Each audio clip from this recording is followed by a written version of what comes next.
Hello, everybody, to our SASA story night. We are just elated that each and every one of you are here.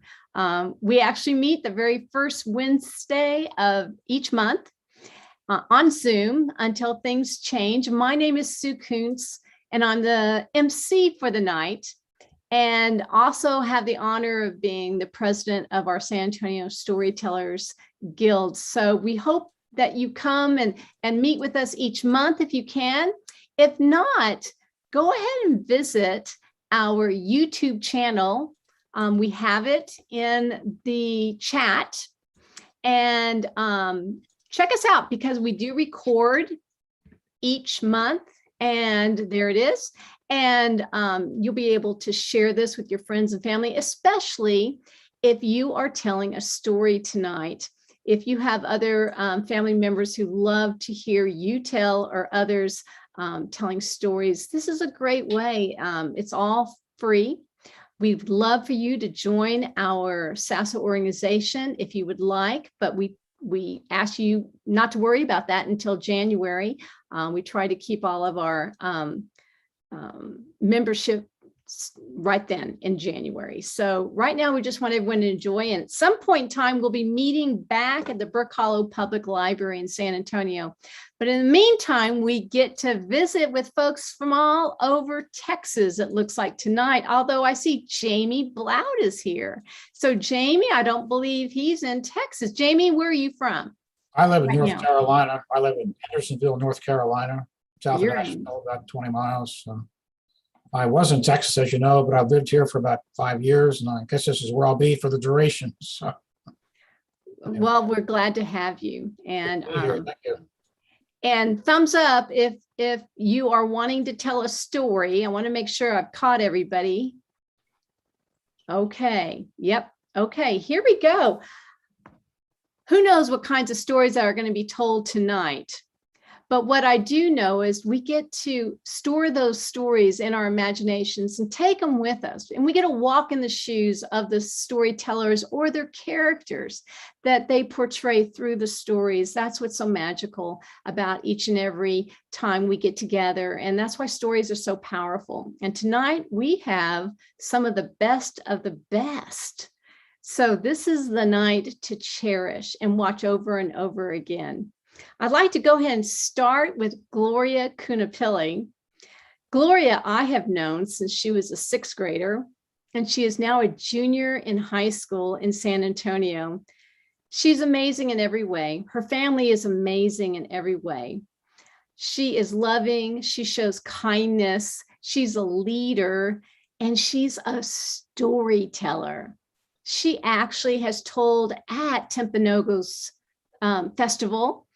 In fact, she was asked back to tell, and she has told at just about every concert or gathering that we've had as storytellers. And she's been with me almost every summer, thank goodness, storytelling for the blind, storytelling for the patrons at our library that's local over here. She's amazing. So without further ado, I'd like to introduce to you Gloria Kunnapilly. Thank you so much, Ms. Kuentz, for the lovely introduction. I will be telling the story entitled The Greatest Gift. Once, a long, long, long, long time ago, there was a king who wanted to improve the lives of his subjects. So he called upon his most faithful servant and said to him, I need you to find the greatest gift the Creator has given to mankind. I feel like this knowledge will greatly help our people. Do you accept this quest? Oh, yes, Your Majesty. Anything for you, the servant said. And with that, the servant marched outside the palace gates. The first place he went to was the fields, where he spoke to all the men hunting with their bows and arrows, and the women plucking fruit from the trees. He even spoke to all the little farm animals grazing the pasture. But he still could not find the greatest gift given to mankind.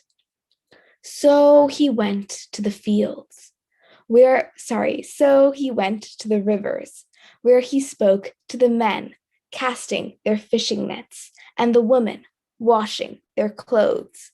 He even spoke to all the little fish swimming in the river. But he still could not find the greatest gift given to mankind. So he walked to the very edge of the kingdom and climbed up the tallest mountain in all the land. And once he got to the very top, he closed his eyes and began to meditate.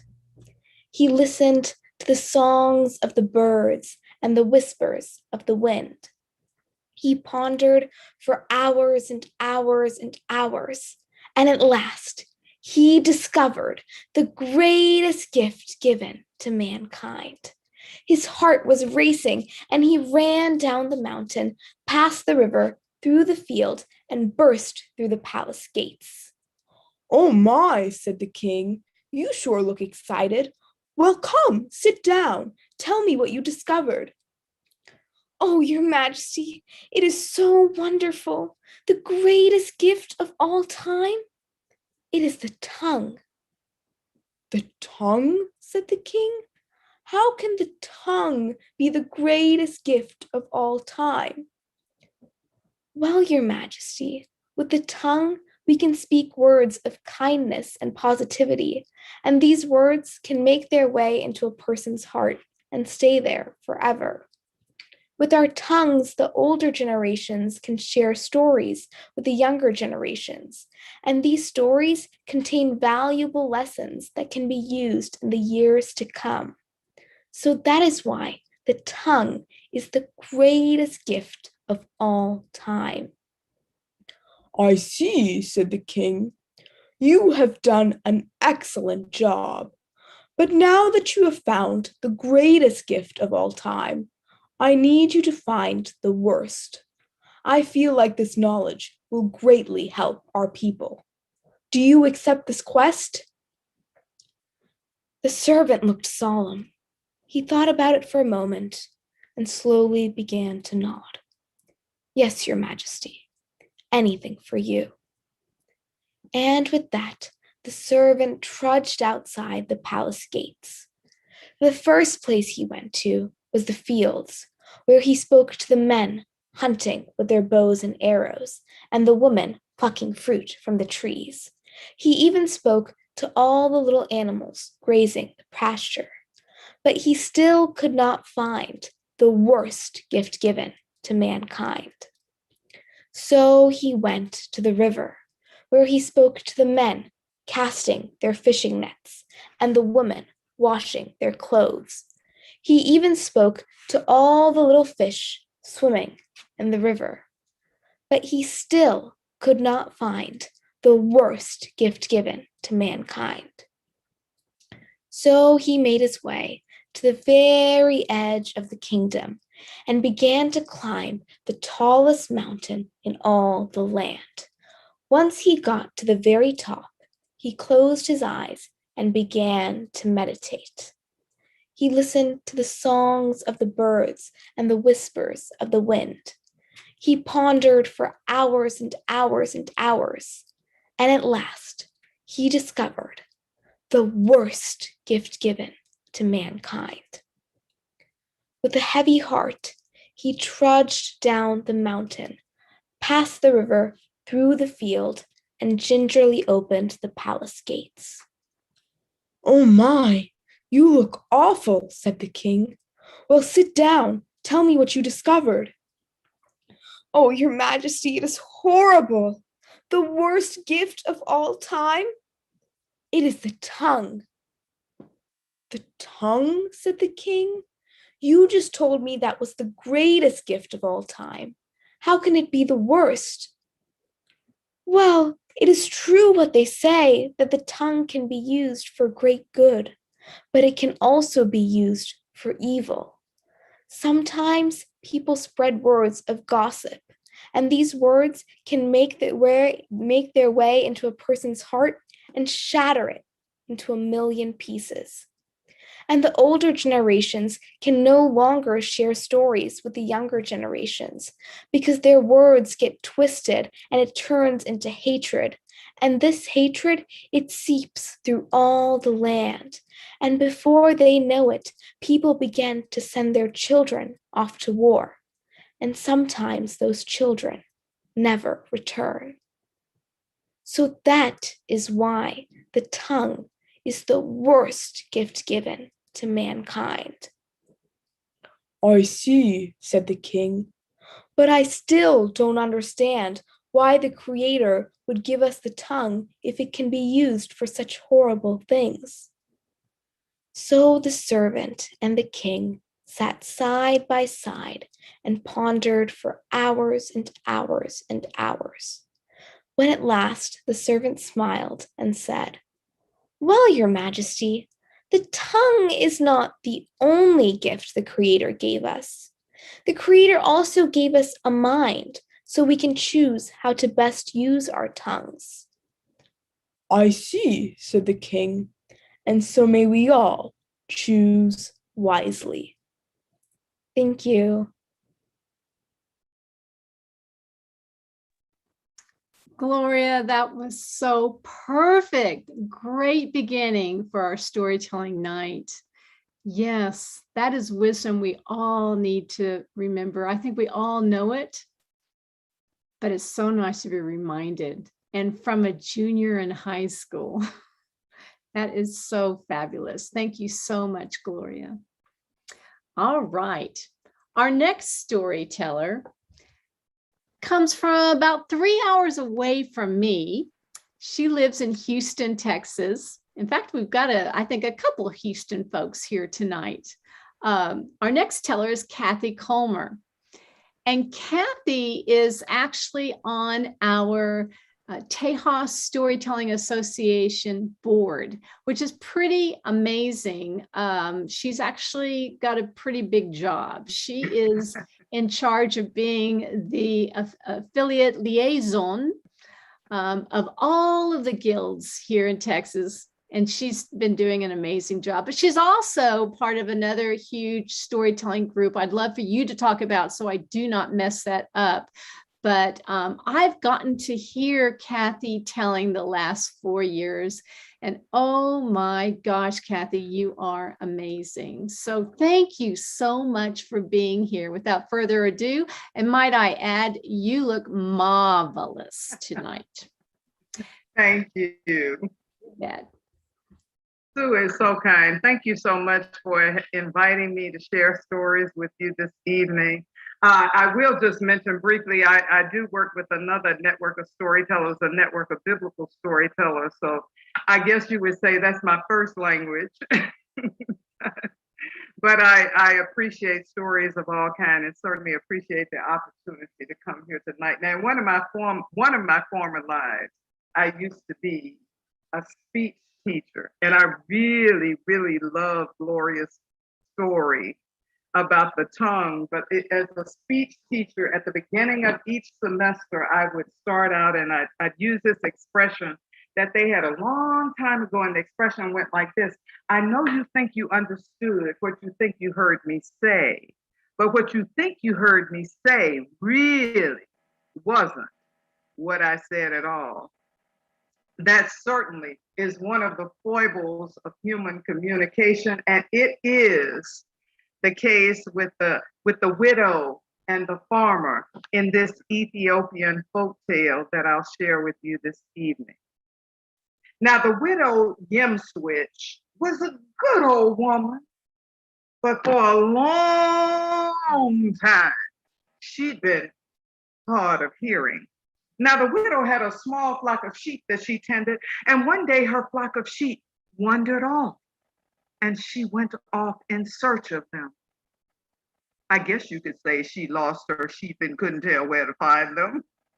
But while she was going in pursuit of her sheep, the widow Yemswitch met up with the farmer Mulageta, who had been out in his field plowing all day.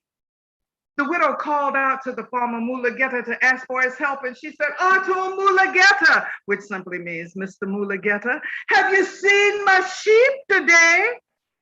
Now, Mr. Mulugeta was a good old man, but he too was hard of hearing. So he never heard a word she said, but instead he answered to what he thought he heard her say instead. Oh, was that old Yem Switch, which means Mrs. Yem Switch? I worked very hard today. He figured she must have been asking him about his plowing. He'd been in his field all day. And then he pointed in the direction of the field to show her the plowing that he'd done. Now, the widow Yem Switch, of course, didn't understand a word he said, but she answered, of course, to what she thought she heard him say instead. And she thought that he had shown her the direction in which he had seen her sheep going. And she was so grateful. Thank you, Mr. Mulugeta. Thank you, Mr. Mulugeta. And if I find my sheep, I might certainly bring you one as your reward. And as custom would allow, they bowed politely to one another and went on their way. Well, as luck would have it, and as things like this happen in stories, you know exactly what she found on the other side of the hill. Her sheep, of course. Oh, she was so grateful to the farmer Mulugeta for taking the time to tell her exactly where she could find her lost sheep, because surely if it had taken much longer, some wild creatures may have eaten her poor sheep. But as she was looking across her sheep, she noticed that one of the lambs had an injured leg. And she determined that this would be the lamb that she gave to the farmer Mulugeta as his reward. So the widow Yem Switch picked the lamb up in her arms and carried the lamb over to the farmer Mulugeta's house. Now, in those days and in those times, nobody locked doors, so she just went on inside, found the farmer in the kitchen cooking, because he too was a widower, and his wife had been dead for many years. So the widow said to the farmer Mulugeta, Mr. Mulugeta, I found my sheep exactly where you told me I would, and I have brought you this lamb as your reward. Now, of course, the farmer Mulugeta didn't understand a word she said, but he answered to what he thought he heard her say instead. And he thought that she had come to accuse him of injuring her lamb's leg. Oh, no, he said. Oh, no, I did not injure your lamb's leg. Why, I would never do such a thing. Why would I injure your lamb's leg? Finally, the widow Yem Switch was able to make out a word he said, but it was only one, and it was the word no. And she thought that he was saying no because the lamb with the injured leg was not a good enough reward. Why, you're just a greedy old man, she said. You didn't do anything to help me recover my lamb. You just pointed me in the direction to go. Why, you better take this lamb or you'll get nothing in its place. Now, the farmer, Mulugeta, of course, didn't know what she was saying, but he refused to have any part of this lamb that she was giving him. No, he said, I will not pay for this lamb. I did nothing to injure this lamb's leg. And the two of them continued to argue back and forth, saying all manner of foolish things, none of which mattered because neither one could hear what the other was saying. They did, however, create such a disturbance that the police were called in to settle the matter. And the police decided that he would take the two of them, the widow and the farmer, into the courtroom of the wisest justice in the land to settle once and for all the dispute. So the widow Yem Switch and the farmer Mulugeta were taken into the courtroom of the wisest justice in the land, Justice Yasu. Now, Justice Yasu had a reputation that spread far and wide because of his fairness and because of his wisdom. And as wise and as fair as Justice Yasu was, he too was nearly deaf. And on top of that, he was almost blind.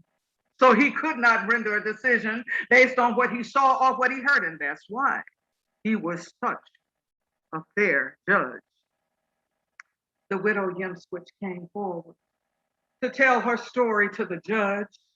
And she said, Your Honor, I had lost my sheep and couldn't tell where to find them. Mr. Mulageta here pointed me in the direction of my lost sheep, and I gave him this lamb as his reward. It is more than a fair enough reward for him, but he's just a greedy old man. And after she had made her case, she stepped aside, and the farmer Mulageta came forward. Very quietly, peacefully, he told his story to the judge. And he said, Judge, I'm a peaceful man, a hardworking man. I'd been in my field working all day. I hadn't even seen this woman's lamb. And then she came into my house and accused me of injuring its leg. Why, I would never hurt another creature, and I certainly didn't hurt her lamb. Well, Justice Yasu tried as hard as he could to make out what they were saying, but he couldn't make out a word of it. And he peered for the longest at them until finally, he was able to make out that it was a man and a woman. But as for that lamb in the woman's arms, he thought that was a child. And having had experience in human affairs such as he had, he concluded that this man and woman had come before him because they wanted a divorce, and they wanted him to decide who would get custody of the child. So Justice Yasu asked this: how many years have you two been married? Well, finally, the widow Yemswitch is able to make out some of what she heard said, but it was only the how many part that she figured he was asking her how many sheep she had. So very enthusiastically she answered, 20, Your Honor. But the judge heard that. He heard that, and his mind was made up, his decision rendered. And the judge said to the both of them, I am ashamed of both of you. The two of you have been married for 20 long years, and you haven't learned how to get along together yet. You're going to have to work harder. You're going to have to work harder at providing a good home for this child. And if you don't, I will put you in jail. That is my decision. Case dismissed. And the judge got up and walked out. Well, of course, neither the widow or the farmer had heard a word he said. It was finally the bailiff who helped them to understand instead. And when the widow understood what was being said, she said, we're gonna have to learn how to live together? Why is that? We're not married. And the bailiff said, well, you better get married then, because the judge will surely put you in jail if you don't follow his decision. So that night, the widow Yemswitch and farmer Mulageta found a priest and were married. And since the widow was a very good cook, and the farmer was a fine, hard-working farmer, And since neither one of them could understand a word that the other was saying, they lived happily ever after. And I leave you with this. I know you think you understood what you thought you heard me say. But was what you thought you heard me say really what I said? And that's the end of that. Oh my gosh. This is when we should not be on Zoom. We should all be unmuted, and you should have heard me laughing. I kept getting this message, you're muted. And now my makeup is totally smeared. Oh my word. No, we never can understand what's going on. Oh my gosh, that was perfect. Oh, thank you so much, Kathy. You know, Chuck and I put it in the post. We're kind of like that now because I think my hearing's perfect. And he does have hearing aids, which he doesn't like to wear. So the jokes that could come out of everyday, just simple talk, well, I just can't share them with you. Not going to happen, but very funny. And you nailed it tonight. Thank you so much, Kathy. Oh my gosh. Let Kathy know how much you loved it. And that's a story I am definitely going to be sharing with Chuck very loudly so he could pick up every word. Oh my goodness. Okay. What a way to start the evening. Oh my goodness. Thank you guys so much. Our next teller is also, I might add, really funny, but she's also very talented and tells the best stories. I've heard her tell folk tales. I've heard her tell stories for the wee little folks and sing songs and nursery rhymes. And just recently, this past COVID year, I've got to hear her tell personal tales, which are amazing, of her family and especially her dad and life growing up. She's a retired librarian and she's from Justin, Texas. And many of you all know Elizabeth Beamon already, but if you don't, I don't think you'll ever forget her either after her telling tonight. I actually kind of beg her to come on as often as possible. So we're hoping that she'll share whatever she wants to share tonight, because I know it'll be wonderful. So Elizabeth, you have the stage. Thank you. All right. Well, it was 1965 and April. And my mom and dad were so excited. And my mom had been cooking a special dinner of fried chicken, rice, cream gravy, and a wonderful big green salad. And we were so excited. This was a special dinner for us to have chicken. And so we were all around the table wondering what was going on. Mom and dad, they were looking at each other. They were making eyes at each other. We were thinking, uh-oh, maybe mom and dad are going to have another baby like they did in 1963. Surprise! It was the sixth of all of us, not baby Jeff. But as we sat around the table, Daddy started to serve up that crispy chicken. He always served everyone's plate.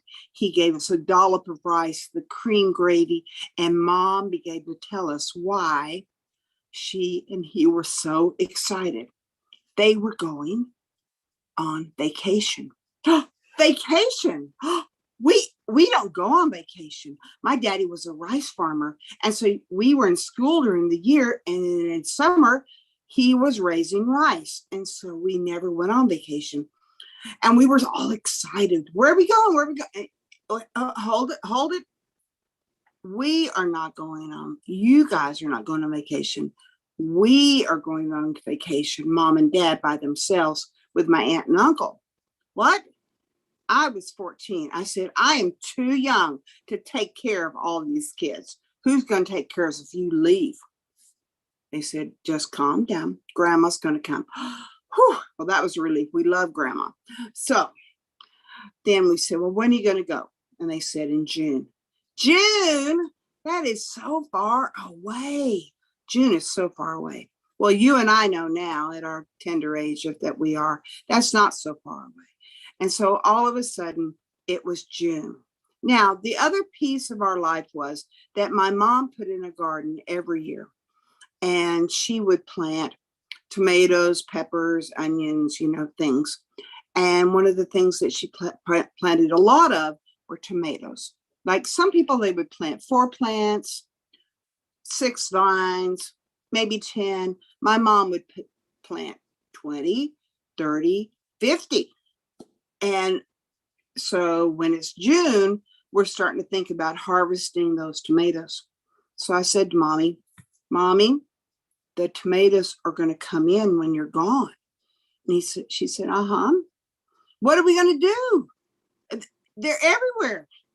And she said, it'll be fine. Grandma and you will figure it out.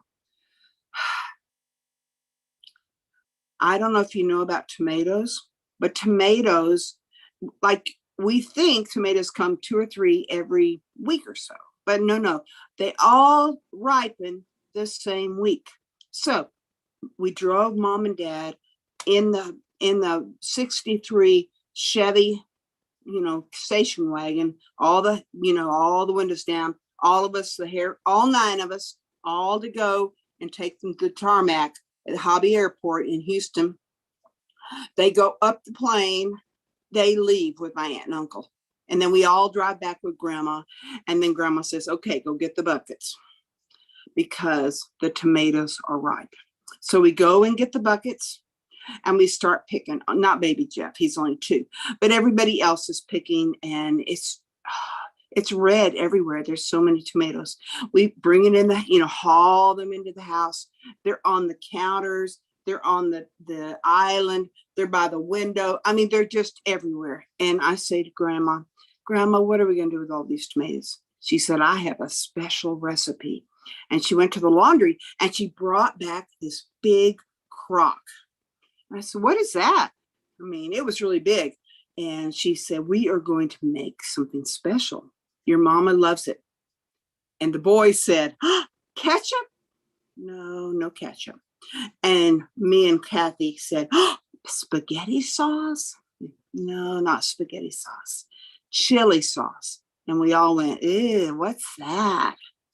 Ugh. So she said, you're going to love it. Your mother loves it. So Elizabeth, I trust you with a knife. You start chopping the tomatoes. Oh my.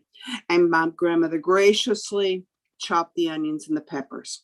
Now, you would think after you chop all these vegetables, like they get cooked and then they go in the crock. But that isn't what happened. My grandmother told us to put everything in the crock, a little bit of water and some salt. Stir it, put the top on so the flies won't get into it, because we didn't have air conditioning. And so, we are kids. We're just going in and out. And so, the flies are coming in and out. So we got the tub. Well, about 3 days, all of a sudden, miraculously, this mixture of stuff started gurgling, rising up. We were looking at each other just going, what is it? And Grandma said, you're going to love it. Well, the end of the week came and we went back to the airport, Hobby Airport, 50 miles in the station wagon, our hair blowing, get our parents. They look wonderful. They're just happy, relaxed, a little bit tan, and they're just smiling. And then my mother says, what did y'all do with the tomatoes? And then Dad said, hey, I hope y'all made ketchup. I know we had a lot of tomatoes this year. And the boy said, no, we didn't get ketchup. And then Mom said, maybe Grandma made us spaghetti sauce. And the girls, no, we didn't get spaghetti sauce. And then Grandma piped in and said, I made your favorite chili sauce.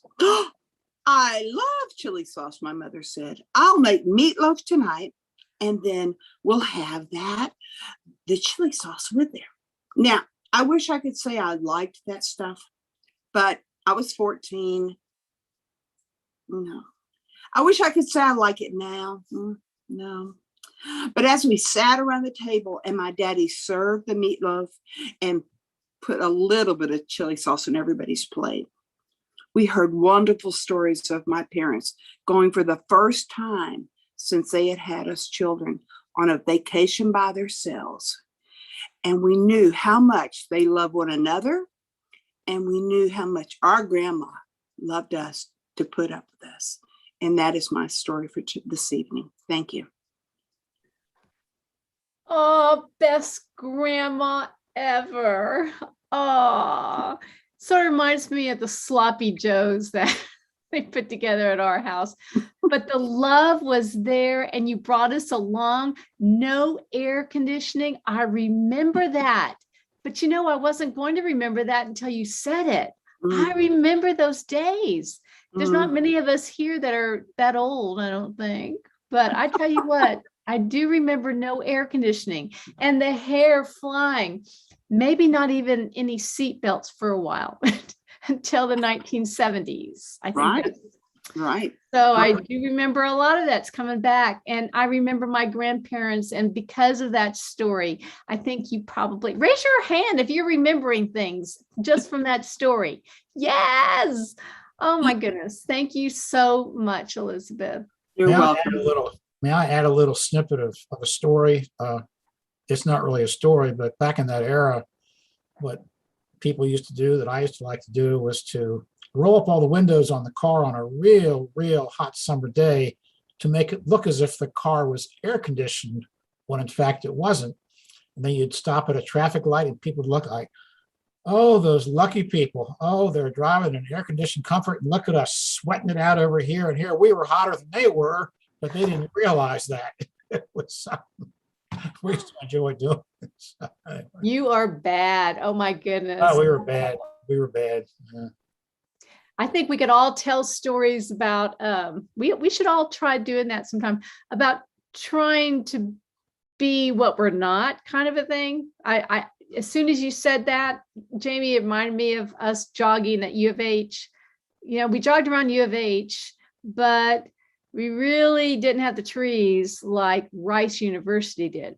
So we would drive our piece of junk car over to Rice, put on the Rice t-shirts and jog their area, pretend that we were rich Rice students, which not only were we not rich, we were also not smart enough to get into Rice. So we try to look smart at the same time.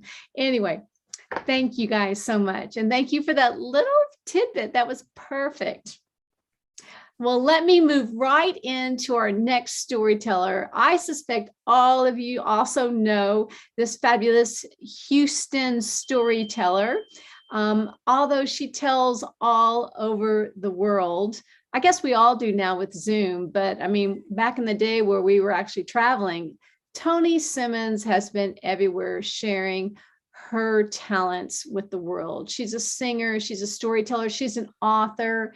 She is amazing. And I get to tell with her sometimes. And I got to tell you, she's also a lot of fun to be with. So with that said, she is in Houston now, thank goodness. She's gotten lots of awards. She's been honored with the John Henry Falk Award through TSA, the Tejas Storytelling Association.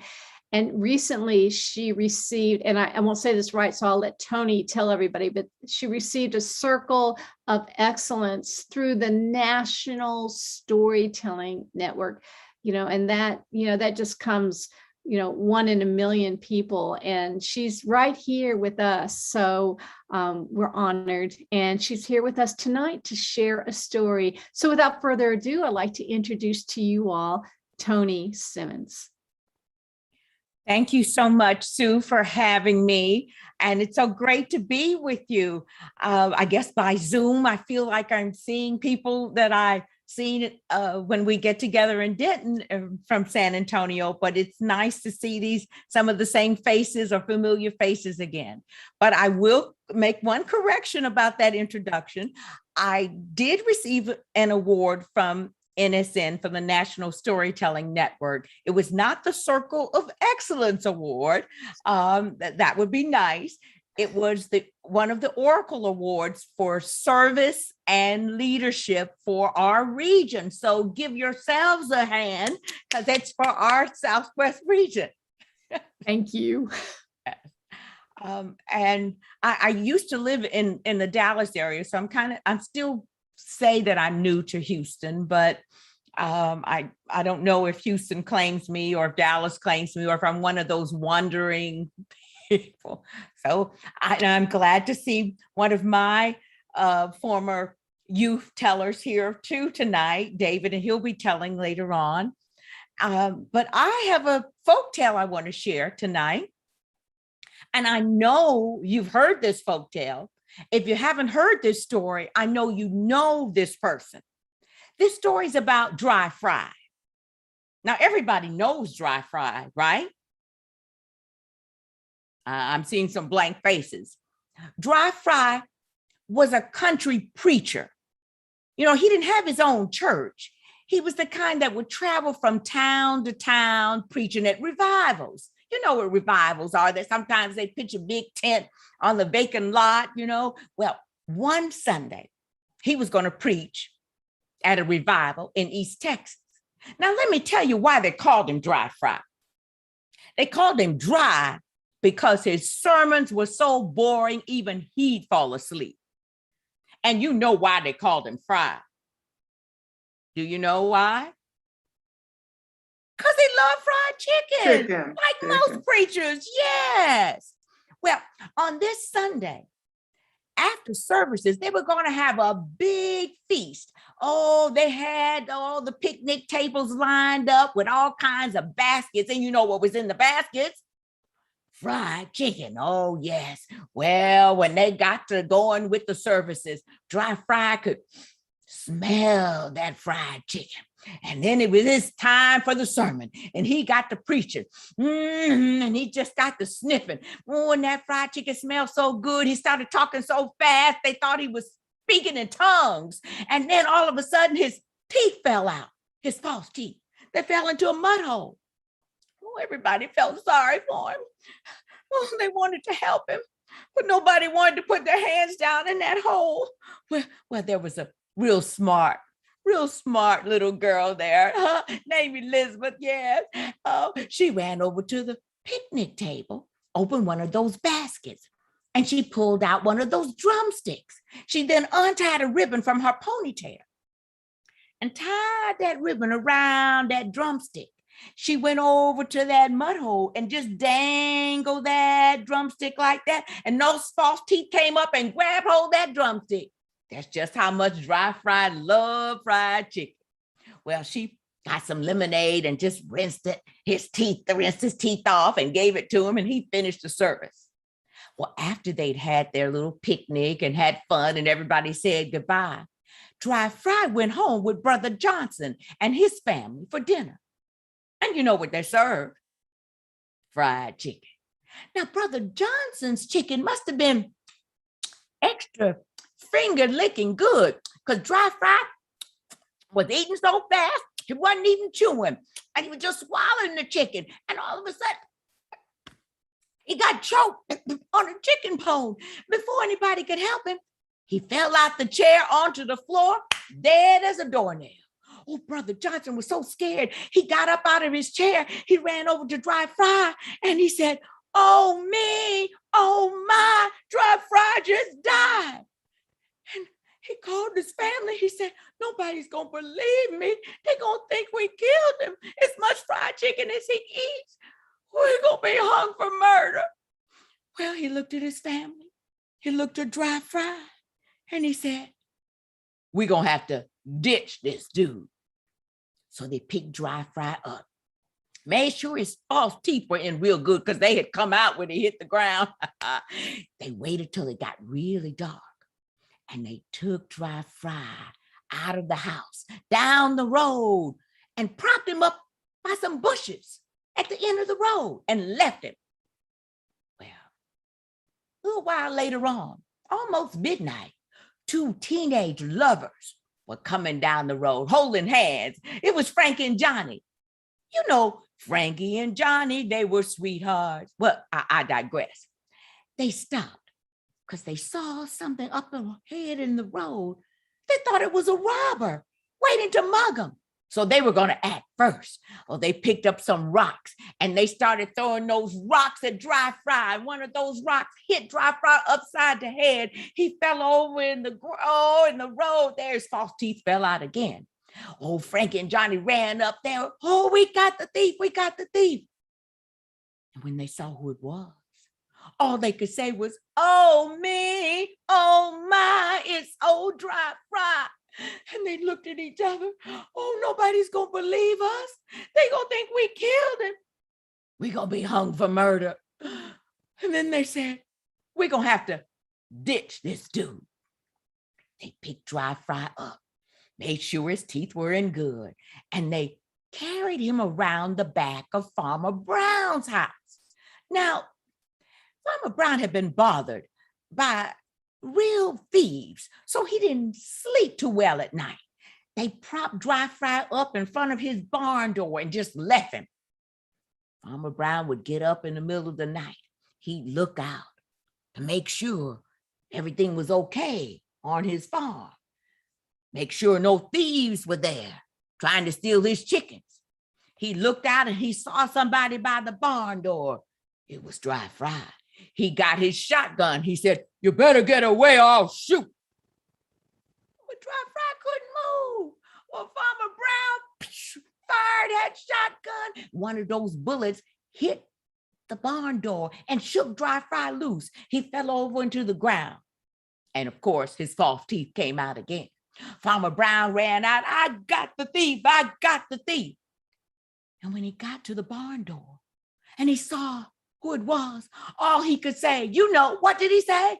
Oh, me, oh, my, it's old Dry Fry. He was so upset. Oh, what am I going to do? Nobody's going to believe me. They going to think I killed him. I'm going to be hung for murder. He looked at Dry Fry. He looked at his farm. He said, I'm going to have to ditch this dude. Well, he went inside his barn and he got a big old croaker sack. Oh, yes. He opened it up wide and he stuffed Dry Fry down in it. Made sure his teeth were in. And he slung that croaker sack over his shoulder. And he started walking into town. Now, it was getting almost daylight now. As he was walking, there were two robbers on their way out of town, and they had croaker sacks over their shoulders. They had just robbed the butcher shop. Well, they spotted Farmer Brown before he spotted them. They thought it was the sheriff, so they dropped their sacks of meat and took off and hid in the woods. Farmer Brown got to that spot. He saw those sacks. He put Dry Fry down. He opened one. He saw that meat. He thought he'd hit the jackpot. He left Dry Fry there. He took one of those sacks, sprung it on his shoulder, went on home. A little while later, the robbers looked out. They didn't see anybody. They thought it must not have been the sheriff because their sacks were still there. So they picked them up, took them on home, put those sacks of meat in their smokehouse. They woke up their wives and told them to get some breakfast cooking while they washed up. Well, one of the wives went in the smokehouse. She opened one of the sacks to get some bacon, or some sausage. She opened it and she saw, you know who, and she screamed, "Oh!" They ran out to see what was wrong. The robbers came, they saw who it was. And what did they say? Oh, me, oh, my, it's old Dry Fry. Well, they were so upset. Nobody's going to believe us. As much trouble as we're in with the law, they're going to think we killed him. We're going to be hung for murder. Well, they looked at each other. They looked at Dry Fry, and they said, we're going to have to ditch this dude.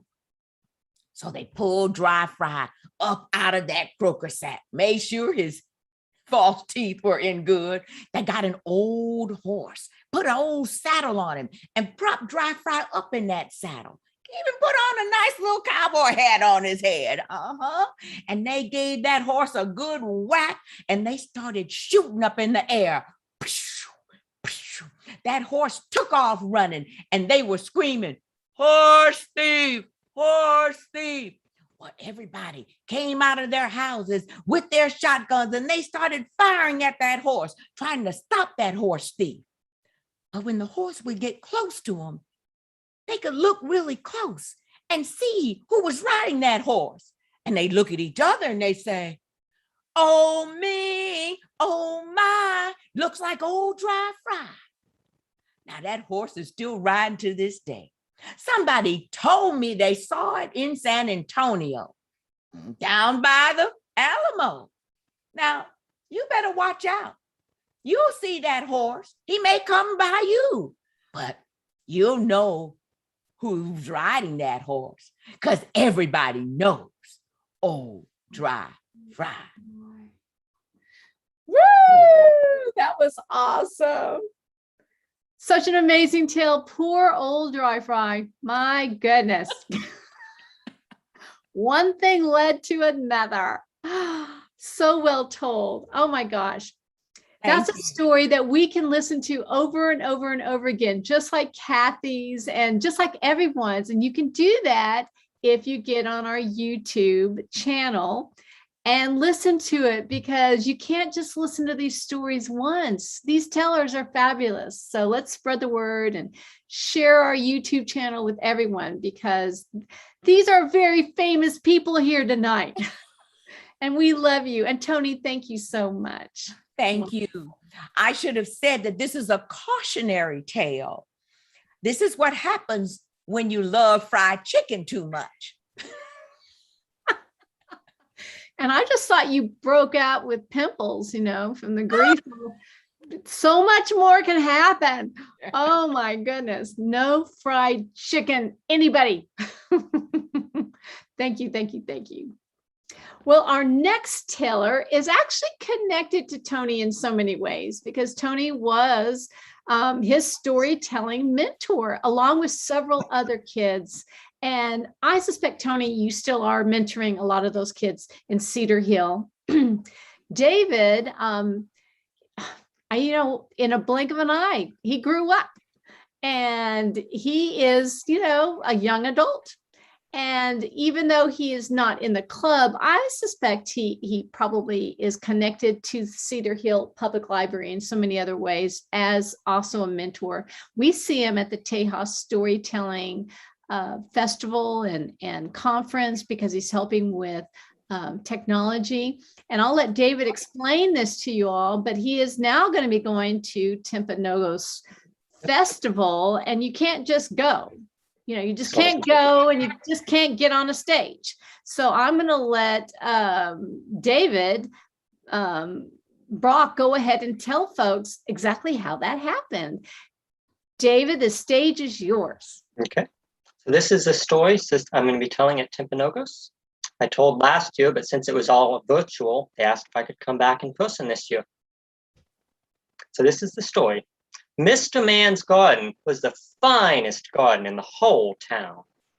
I mean, he had rows of lettuce and rows of carrots and rows of peas. I mean, he about had enough food to feed Texas. But there was one problem. He didn't share. And Brer Rabbit was determined to fix that. One day, as Brer Rabbit was walking by, he saw Mr. Man talking to his daughter Susie. So Brer Rabbit, he crouched down in the bushes and listened. "Now, Susie," said Mr. Man, "I'm going out of town, and while I'm out, take good care of my garden, and whatever you do, don't let Brer Rabbit in." "Oh, okay, I'll take good care," said Susie. Mr. Man left. Brer Rabbit, he hopped out. "Howdy there, Susie. I was just talking to Mr. Man. He said I could have all the lettuce I wanted." "He did? What's your name?" "Oh, my name? I'm Billy Malone." "Well, he said I shouldn't let Brer Rabbit in, but he didn't say anything about Billy Malone." And Susie opened the gate. Brer Rabbit went in and started on that lettuce. Oh, oh, oh, oh, oh, oh, oh, oh, oh. until his belly wouldn't hold any more lettuce, and he headed home. When Mr. Man got back, he saw his lettuce patch was almost gone. Susie, who's been in my lettuce? Oh, don't you remember? You told Billy Malone he could have all the lettuce he wanted. I did? I don't remember that. Well, a few days later, Brer Rabbit started to get hungry again. He happened to be walking by and saw Mr. Man out there talking to Susie again. He crouched down in the bushes and listened. Now, Susie, I'm going out of town again, and while I'm out, don't let anyone have any more of my lettuce, what little I've got left, and especially don't let Brer Rabbit in. Oh, okay, I'll take care of your garden. Good, said Susie. And Mr. Man left. Brer Rabbit, he hopped out again. Howdy there, Susie. I was just talking to Mr. Man. He said I couldn't have any more lettuce, but I could have all the carrots I wanted. And remember, I'm Billy Malone. Well, he said I shouldn't let Brer Rabbit in, but he didn't say anything about Billy Malone. And Susie opened the gate. Brer Rabbit, he went in and started on the carrots. And you can help. Oh, oh, oh, oh, oh, oh, oh, oh, oh, until his belly wouldn't hold any more carrots. And he headed home. Mr. Man got back this time. Now his carrots were almost gone too. Susie, who's been in my garden? Don't you remember? You told Billy Malone he could have all the carrots he wanted. I did? What does Billy Malone look like? Well, he's kind of got these long ears and these two big front teeth, and he hops, kind of like that. I see. Well, a few days later, Mr. Man was about to go out of town. But before he did, he set up a trap in the pea patch, which was next to the carrot patch, and went out to talk to Susie. Now, Susie, I'm going out of town again. And while I'm gone, don't let anyone have any of my lettuce or carrots. And especially don't let Brer Rabbit in. Oh, okay, Susie. And Mr. Man left. Now, guess who was hiding in the bushes? Brer Rabbit. He hopped out. Howdy there, Susie. Remember me? I'm Billy Malone. I was just talking to Mr. Man. He said I couldn't have any lettuce or carrots, but I could have all the peas I wanted. Well, he said I shouldn't let Brer Rabbit in, but he didn't say anything about Billy Malone. And Susie opened the gate. Brer Rabbit, he went in and started on those peas. Oh, oh, oh, oh, oh. Suddenly, he was trapped. He couldn't get out. He was stuck. And then he heard footsteps. It was Mr. Man. Mr. Man looked in that trap. I knew it was you, Brer Rabbit. I knew it. I think I'm going to make me some rabbit stew out of you. I'll go get some water heating. And Mr. Man left. Now Brer Rabbit was really in trouble. Mr. Man was going to make stew out of him. But then he heard another set of footsteps. And he recognized these. Is that you, Brer Fox? It was. Yes, said Brer Fox. Has Mr. Man finally caught you, Brer Rabbit? Well, good for him. What's he doing to you? Oh, Brer Fox, it's terrible what he's doing. He's making me eat chicken, and he's making me eat rice, and he's making me eat pudding. I can't stand it. He's doing what? Oh, Brer Fox, yes. He's making me eat cake, and he's making me eat ice cream. And can you think of anything else? Pizza. And he's making me eat pizza. That doesn't sound so bad. Say, Brer Rabbit, do you think he'd mind if we switched places? Oh no, Brer Fox, you don't want to do that. He's making me eat carrots, and he's making me eat. Can you think of anything? Candy. Candy, and he's making me eat Ice cream. ice cream. I just can't stand it. Brer Fox had heard enough. He lifted up that trap and climbed in. Brer Rabbit, he shot out of there. He didn't stay to see what happened to Brer Fox, and neither did I.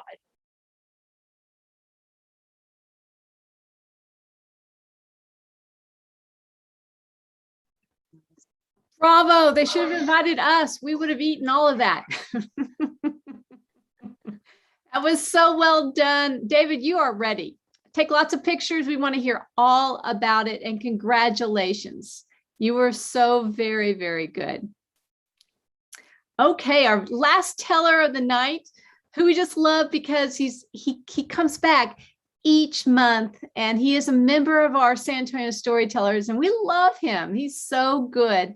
He would he would read poems, he would tell stories, and he went to all these workshops, and he's become a better storyteller. So we're so proud of Nathan Holiner.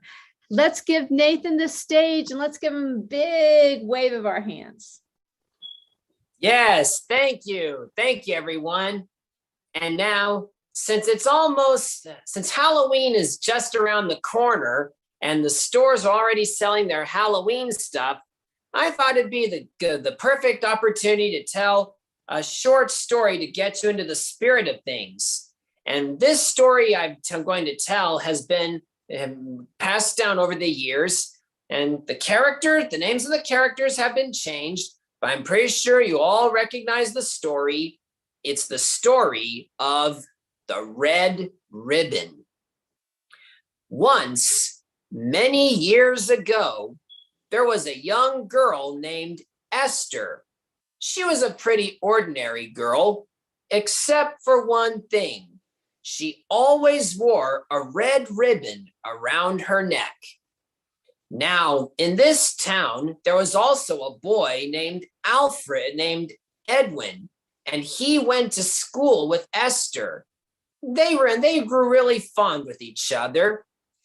They always did well in school and got good grades, and they seemed to really like their friendship.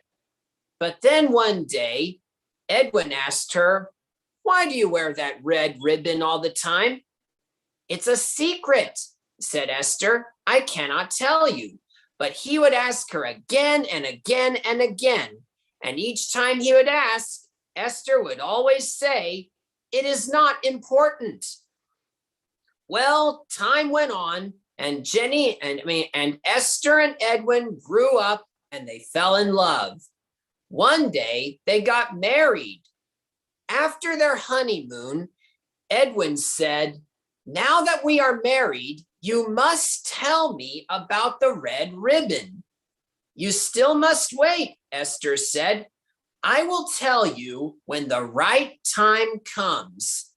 Well, time went on, and Edwin and Esther grew old and gray, until one day, Esther became seriously ill, and the doctor told her that she was about to die.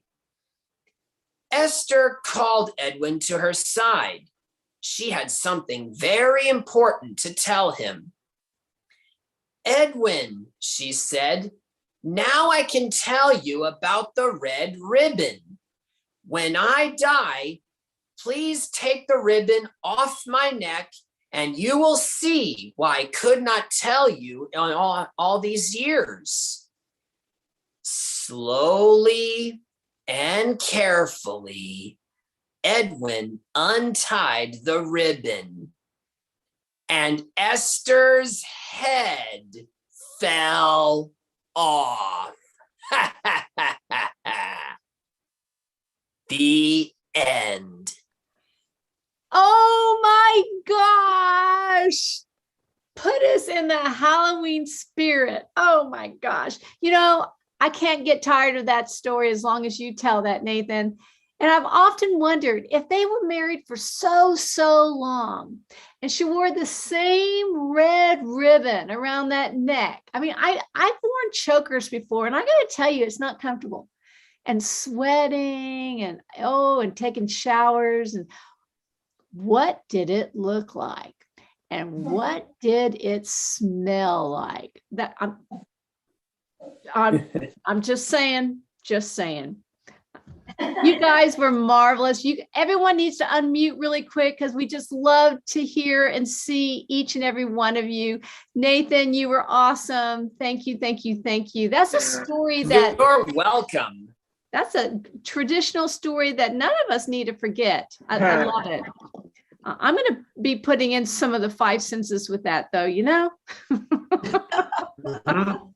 I think you gave me some ideas. Yes.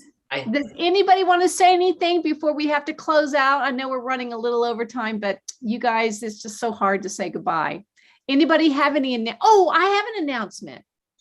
The Houston Guild, let me read this to you. I could put it, actually, let me see if I could put it out for you. The Houston Storytelling Guild is having a workshop, and I'm just going to go ahead and send it to y'all right now. I believe it includes a few of the Houston Guild members. And I suspect if you just go to their website, you will find everything there, but I'm going to put it in the link. Whoops. She liked your laugh. Mm-hmm. Darn it. I didn't put it in there. Sorry. Let me do it. I'm just going to put in the Houston website. How about if I do that? While you're doing that, Sue, I'll say that the date is September 25th. It's a Saturday, and it's from 10 in the morning until 1 in the afternoon. And I think it's going to be a really good workshop, a really fun, interactive. Awesome. And it's cheap. I mean, I saw the prices. Yeah. It's like $25. I think that's doable. Maybe a little more, maybe a little less, depending if you're a member or not. But I did put the website, it's just houstonstorytellers.org. And October 30th, we are having a live concert. I'm so excited, at Confluence Park, and it's beautiful. It's right on the San Antonio River and the San Pedro Creek. So it's where they actually come together. And it's just a beautiful kind of amphitheater. It's just fabulous. You bring your own chairs. It's free. And it's our 30th anniversary. So without further ado, I want to say goodbye to everybody. Thank you all so much for being here. Nathan, already thanks for having us. Yes.